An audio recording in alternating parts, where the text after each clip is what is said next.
L'histoire commence avec une lycéenne nommée Geng, une fille joyeuse et mignonne issue d'une famille modeste. Bien que ses notes ne soient pas exceptionnelles, elle a réussi à passer l'examen d'entrée du lycée Zenhua, l'un des établissements les plus prestigieux de la ville. Geng était folle de joie en apprenant qu'elle était acceptée, surtout parce que son amie d'enfance, Jian, qu'elle n'avait pas vue depuis des années, avait également été admise.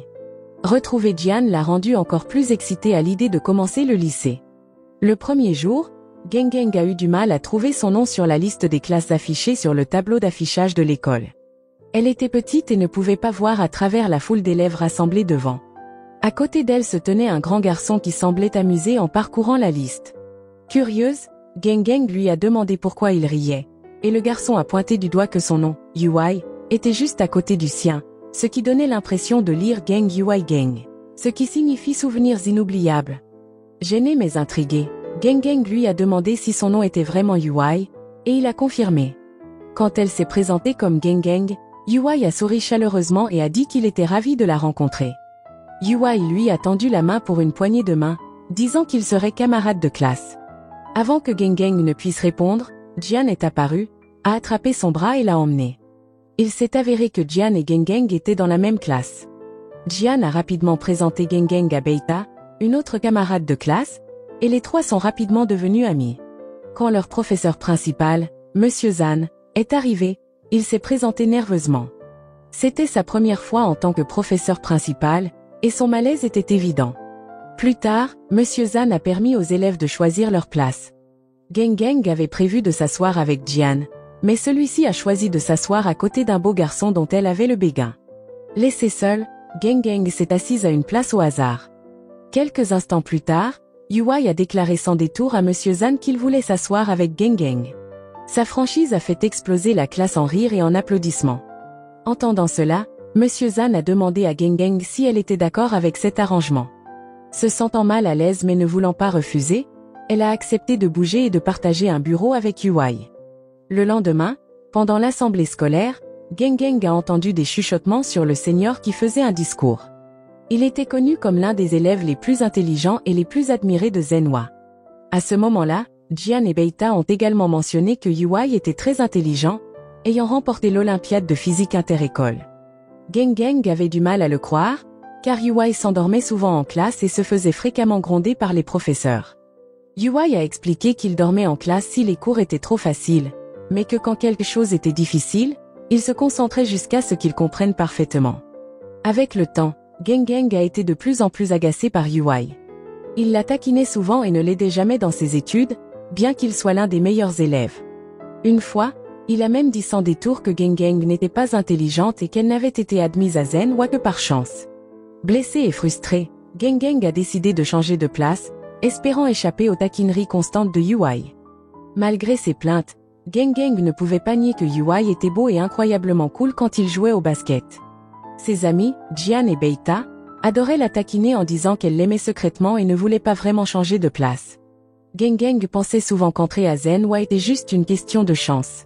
Au lieu de se concentrer sur les études, elle préférait s'adonner à sa passion pour la photographie. Un jour, alors que Yuai jouait au basket, Geng a décidé de capturer le moment où il allait marquer. Cependant, le flash de son appareil photo a distrait Yuai par accident, l'empêchant de marquer. Frustré, Yuai a crié, demandant qui avait utilisé le flash. Paniqué, Geng s'est rapidement éclipsé avant qu'il ne découvre que c'était elle. Mais Yuai a fini par découvrir la vérité et a exigé des excuses. Pour la taquiner, il a attrapé son appareil photo, a pris un selfie et même une photo de deux ensemble. Malgré son côté espiègle, Yuai a montré qu'il tenait profondément à Geng. Il a pansé ses blessures quand elle est tombée de son vélo, l'a raccompagnée chez elle et l'a même aidé à améliorer ses notes. Un jour, quand Yuai a manqué l'école pendant 2 jours, Geng s'est inquiété. Inopinément, Yuai lui a fait une blague en prétendant être sa mère et en lui disant qu'il était malade. Mais quand il a vu à quel point elle était sincèrement inquiète, il a admis qu'il avait été absent pour participer à l'Olympiade de physique. Peu après, un incident a créé des tensions entre eux, et ils ont cessé de se parler, rendant les choses gênantes pendant quelques jours. Même pendant leur dispute, Yuai a continué à veiller sur Geng. Remarquant qu'elle avait du mal en maths, il a demandé au professeur d'expliquer à nouveau la leçon pour qu'elle et d'autres puissent mieux comprendre. Touché par son geste, Geng lui a écrit une lettre d'excuse et l'a supplié de continuer à l'aider à étudier. Après avoir lu sa lettre, Yuai a souri et lui a dit qu'elle n'avait plus besoin d'écrire des lettres, elle pouvait simplement lui demander de l'aide à tout moment. Alors que l'école se préparait pour une compétition de chorale interclasse, la classe de Geng et Yuai a rencontré des défis. Leur chant était loin d'être harmonieux, et beaucoup de camarades doutaient qu'ils aient une chance de gagner. Un jour, un élève audacieux de leur école a joué de la guitare et a chanté sous la pluie pour déclarer son amour à une fille. Le tumulte a attiré les agents de sécurité, mais Yuai est intervenu pour aider à calmer la situation. Pendant la compétition de chorale, Yuai a interprété un solo émouvant sur scène. Son chant était si intense que Geng a eu l'impression qu'il exprimait ses sentiments pour quelqu'un à travers la chanson. Bien que leur classe n'ait pas gagné, ils se sont bien débrouillés et ont reçu des éloges de leur professeur principal. Peu après, alors que le moment de choisir leur spécialité pour la deuxième année arrivait, Geng s'est sentie déchirée. Elle doutait de pouvoir suivre la filière scientifique à cause de sa difficulté, mais l'idée d'être séparée de Yuai, qui était assurée d'une place en sciences, l'a fait hésiter. Quand Geng n'est pas venue en classe, ses camarades, y compris Yuai, ont supposé qu'elle avait choisi la filière littéraire et ne les rejoindrait plus. Mais alors qu'ils spéculaient, Geng est entrée dans la classe avec ses cheveux attachés en queue de cheval, ce qui la rendait encore plus adorable. À ce moment-là, Geng s'est assise à sa place habituelle à côté de Yuai et a annoncé avec assurance qu'elle avait choisi la filière scientifique. Elle a demandé à Yuai de rester son camarade de classe et de l'aider à se préparer pour les examens à venir. Yuai n'a pas donné de réponse directe, mais son sourire chaleureux et sincère a rassuré Geng sur sa décision. À partir de ce jour, Geng a consacré la plupart de son temps à étudier avec Yuai. Elle voulait obtenir de bonnes notes et entrer dans l'université de ses rêves. Son père a été surpris de voir à quel point elle avait changé, devenant concentrée et motivée dans ses études. Un jour, Geng et Yuai ont planté un arbre ensemble, espérant qu'il grandirait fort et porterait leurs vœux avec lui. Avant de partir, Geng a gravé leur nom sur le tronc de l'arbre en souvenir. Quelques jours avant les examens d'entrée à l'université, Yuai a raccompagné Geng chez elle. Pour l'encourager, Geng a dessiné un porte-bonheur sur son bras avec un marqueur, plaisantant en disant que ça l'aiderait à réussir ses examens. Yuai semblait avoir quelque chose d'important à lui dire ce jour-là, mais il a hésité. Au lieu de ça, il lui a simplement souhaité bonne chance et lui a demandé de le retrouver devant le portail de l'école quand les résultats seraient annoncés. Quand le grand jour est arrivé, Geng a attendu devant le portail de l'école comme promis, mais Yuai n'est jamais venu. Elle a essayé de l'appeler, mais il n'a pas répondu. C'était comme si Yuai avait disparu sans laisser de traces. Le cœur brisé, elle ne comprenait pas pourquoi il avait disparu si soudainement. Les années ont passé, et 7 ans plus tard, Geng était devenue une photographe accomplie. Elle avait une belle carrière et un revenu stable. Bien qu'elle soit restée en contact avec ses amis du lycée, Jian et Beita, elle n'a jamais revu Yuai. Malgré ses tentatives pour le retrouver, elle n'a pas réussi. Finalement, elle a appris par quelqu'un que Yuai était parti aux États-Unis après le lycée. Un jour, lors d'une réunion d'anciens élèves, Yuai est apparu à l'improviste, laissant tout le monde stupéfait. Quand Geng a enfin eu l'occasion de lui parler, elle lui a demandé pourquoi il était parti si soudainement et ne l'avait pas contacté pendant toutes ces années. Yuai a révélé que le porte-bonheur qu'elle avait dessiné sur son bras était devenu un vrai tatouage, une reconnaissance silencieuse de ses sentiments pour elle. Cependant, il a rapidement minimisé cela, niant toute signification plus profonde. Quand Geng lui a demandé ce qu'il avait voulu lui dire des années auparavant, Yuai a esquivé, prétendant ne plus s'en souvenir.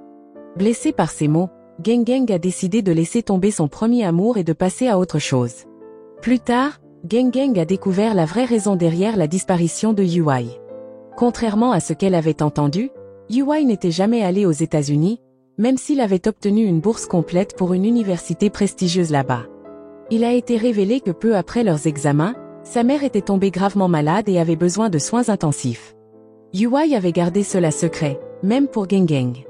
Il avait vendu leur maison et travaillé sans relâche pour couvrir les frais médicaux tout en s'occupant d'elle. Malgré ces difficultés, Yuai n'avait jamais oublié Geng. À distance, il suivait discrètement ses réussites et était fier de son succès. Pourtant, il évitait de la rencontrer car il pensait n'avoir rien à offrir. Après avoir découvert la vérité, Geng s'est précipité à l'hôpital où la mère de Yuai était soignée. Cependant, à son arrivée, elle a appris que sa mère avait déjà été libérée. Frustrée mais déterminée, Gang Gang a appelé UI, exigeant une explication. Elle lui a dit qu'elle savait tout maintenant. UI, cependant, a balayé cela d'un revers de main, disant que ça n'avait plus d'importance puisqu'ils n'étaient plus camarades de classe et que le passé était derrière eux. Son attitude désinvolte a exaspéré Gang Gang. Elle ne comprenait pas comment UI, qui l'avait autrefois aidé sans relâche, elle, une élève en difficulté, à réussir en sciences, à obtenir son diplôme et à entrer dans l'université de ses rêves, pouvait abandonner si facilement maintenant. Après avoir raccroché, UI a reçu une série de photos de Gang Gang, des clichés de leurs années lycée ensemble. En regardant les souvenirs capturés dans ces images, UI a fondu en larmes. Au fond de lui, il voulait voir Gang Gang et lui dire ce qu'il ressentait vraiment, mais il s'est retenu, pensant qu'il n'était pas à la hauteur maintenant qu'elle avait tant accompli. Plus tard, Gang Gang a écouté une interview radio d'un chanteur célèbre. Le chanteur a partagé une histoire de ses années lycée, mentionnant comment il avait été un élève turbulent. Pendant une tempête de pluie, un camarade de classe était intervenu pour l'aider et avait changé sa vie. À ce moment-là, Gang Gang a rapidement réalisé que le camarade dont parlait le chanteur était UI. Elle a alors compris à quel point UI avait toujours tenu à elle, même au lycée.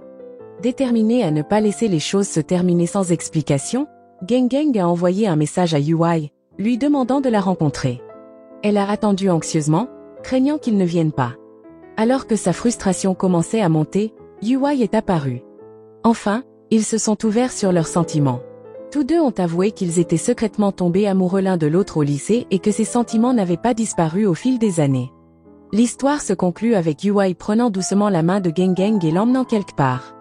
Ils sont arrivés à l'arbre qu'ils avaient planté ensemble des années auparavant. Maintenant grand et fort, l'arbre était un témoin vivant de leurs souvenirs partagés et de leurs vœux inexprimés. Après tout ce temps, leur rêve s'était enfin réalisé. Donc, la morale de l'histoire, c'est: la vie est pleine de rebondissements, un moment tu te fais taquiner par ton voisin de classe, et l'autre tu découvres 7 ans de sentiments secrets et de sacrifices touchants. L'amour n'est pas toujours simple, mais parfois il grandit comme cet arbre que vous avez planté ensemble, fort, solide et plein de surprises.